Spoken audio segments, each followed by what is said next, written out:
Dear students, welcome to the grammar classes. Tenses.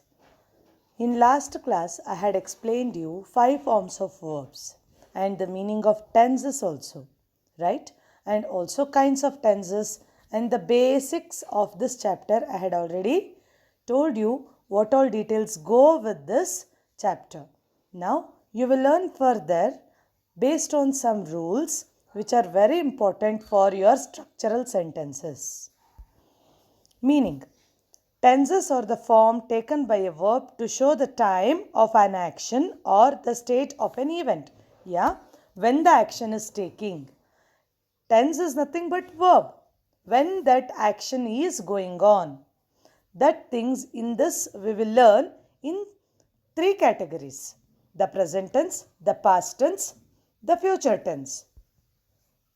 Each of the 3 tenses has 4 forms or subdivisions to show continuity or completeness of the action and time. Children, present tense, past tense and future tense. That is again divided into 4 forms. You have to remember this. These 4 forms speak the time in which the action is going on and in which status the tense is mentioned. Fine. Indefinite. Indefinite form. Continuous or imperfect form. Perfect form. Perfect continuous form. Let me repeat. Indefinite form. Continuous or imperfect form. Perfect form. Perfect continuous form. These 4 forms come under this 3. Present tense, past tense and future tense. Then what are these? Let us see. Here is a table of tenses. Okay. This table speaks the whole thing. This formation helps you to construct the sentences. First, let me take present, past and future here with indefinite. See, for present tense, your base form of the verb, that is V1 form, is play. But in indefinite term, plays. We never know the action is completed or not. It is not completed. The child plays with the ball. Correct? It is indefinite. It may even play with the pencil. Nobody knows. But normally the child plays. Here we are not definite that the child only plays. We are not mentioning that it only plays. Child plays with the ball. Past, played. The child played with the ball. Maybe. Don't know. Here again indefinite. After playing with the ball, maybe the child played with the pencil. We don't know. Future. The child will play with the ball. The child shall play with the ball. Don't know. It may not play with the ball. The situation is indefinite, but yes. The child will play with the ball. The child plays with the ball. Fine. The child played with the ball. This is the first indefinite form of the tense. Next, continuous tense. Present tense, past tense and future tense. In this, continuous forms go as mentioned. Already in previous slide, we had learnt about V1, V2 and V3 forms.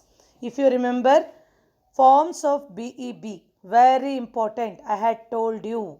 Forms of B, you can see in the continuous here, is, am, are, plus playing, ing, V4 form, participle, correct? Is will become was, am will become was, are will become were. Fine?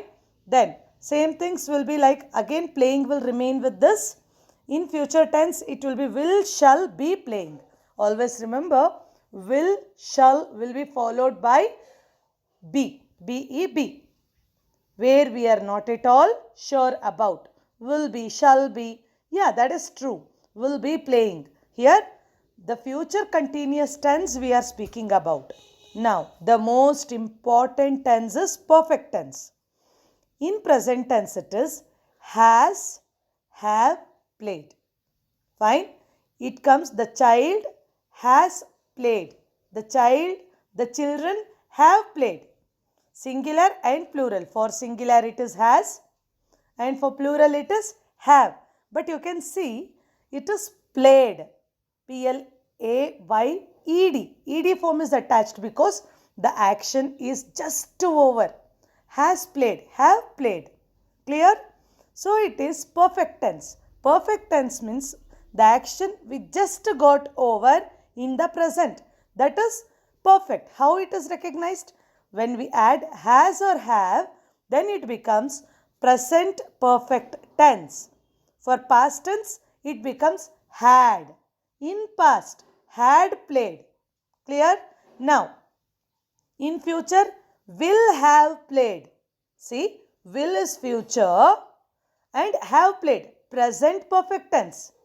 Future plus present perfect tense is added to make a future perfect tense. Shall have played. Again, future present perfect tense becomes future perfect tense. Be very careful to learn this very carefully, and it is compulsory to learn. Perfect continuous tense. Yes, same thing. When you add BEEN with perfect tense, has been playing, have been playing. This is present perfect tense. Present perfect continuous tense. Now, had been playing, past perfect continuous tense. ING form, participle form is added here. Future, will have been playing, shall have been playing. So this again speaks about perfect continuous tense in future.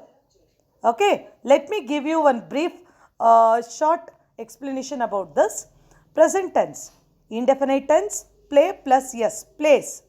Fine, verb, base form of the verb plus yes. Continuous, forms of be, is, am, are plus ing form, playing. Past continuous, same, that be forms again converted into means it is used in past tense, was, were. Is, am changed to was and are changed to were. Playing. Future, will be playing, shall be playing. Now perfect tense. Has played, have played. Had played, will have played, shall have played. In all the three tenses, you have to keep consideration to use, very careful consideration to use have and has, then had, then will have played, shall have played. Then perfect continuous tense. Here continuous, same with perfect tense to add ing form. Clear? Now, the indefinite tense does not indicate whether the action is complete or not. Just now I explained about this. The continuous imperfect tense, that the action is still going on. Yeah, any continuous tense, the action is going on in present, the action was going on in past, the action will be going on in future. Yeah, it is mentioned as imperfect because the action is still going on. Don't know what will be the result. The perfect tense indicates that the action is complete, finished or perfect. No question in perfect tense. The action is already completed, or the action just now completed, or the action will be completed, about which you are perfect to say. The perfect continuous tense indicates the action began in the past and is still continuing. Yeah. In this, perfect continuous tense is one tense where the action began. Now this action is going on still. Okay, in past it already had begun. Now it is going on.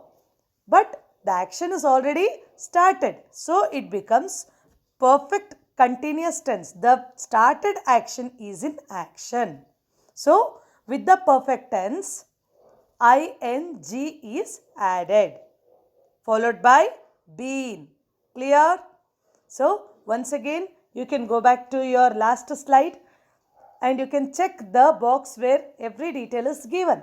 Now, simple perfect tense. Here, first write down this formula and understand what I am telling. Subject plus verb 1, that is V1 plus object. If you go back to your last class where I had told you about V1, V2, V3, V4 form, you can understand that V1 is present tense, simple present. Expresses a general truth or an action that is occurring now. Children, habitual truth. or general truth or universal truth always carries the V1 form with subject and object. The sun rises. See, rise plus yes, V5. Again it is added because third person singular. The sun is the subject, which is singular, rises from the east. Yeah, daily it rises. It is one universal truth. And next, expresses an action that occurs regularly or habitually. She goes to the school regularly. Yeah, maybe now it is holiday. Still, if we ask about students, she goes to the school regularly. If school is running, then she goes to the school regularly. Correct? That is one habitual action. Even if it is Sunday, even if school is holiday, this habitual action is mentioned with simple present tense, where the formula is subject plus verb 1 plus object.